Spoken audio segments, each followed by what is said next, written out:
the people who come here out of need are more important than the garden. But we also think it's very important to keep Peter Morin's third plank alive.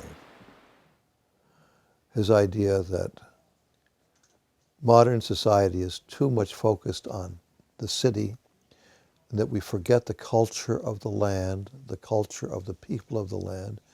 We forget even that our lives depend upon the earth, the air, the water, these natural things. Catholic worker houses all over the country and all over the world, and each one's a little different. At Su Casa, we provide hospitality for Latino families. We do community outreach, and we also work for social justice. So the biggest piece of the three parts of the ministry is the hospitality. A lot of Catholic worker houses they serve single men, single women, families. Our ministry, our hospitality is specifically for Latino families. So we have at the house, right now we have 4 families. Actually we have single moms right now, so 4 moms and their children. And they stay at the house for 6 to 9 months.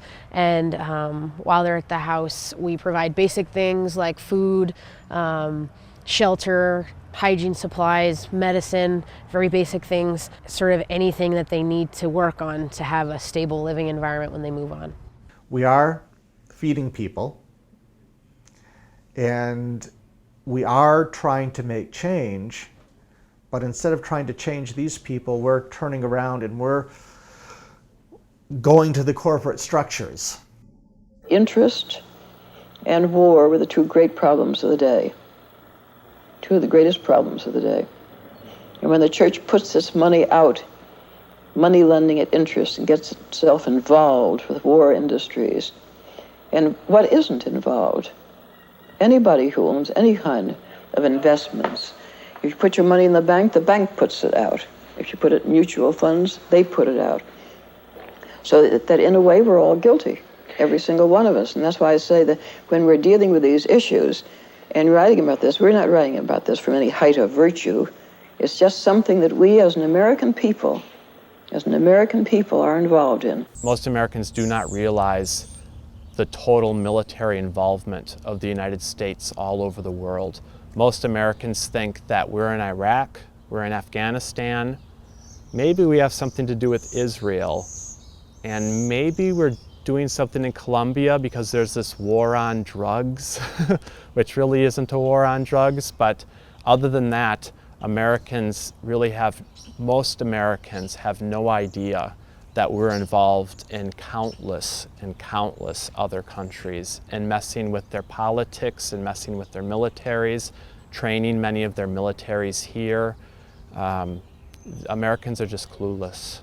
George Kennan was a State Department analyst after World War II. You might have heard his name.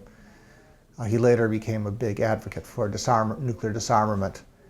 But he wrote a policy paper in 1949 after World War II for the State Department that was classified until the 1970s, where he said that the reality of the world is the United States controls 60% of the world's resources with 5% of the population.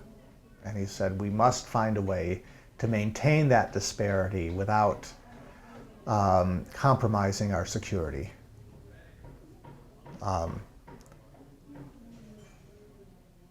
Which of course is impossible. You can't maintain that disparity without detriment to security. 9/11 proved that. That this disparity is something that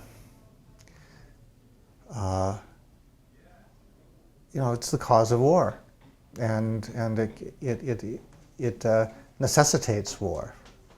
In a world where some people are very rich and some people are very poor, war is just the natural condition.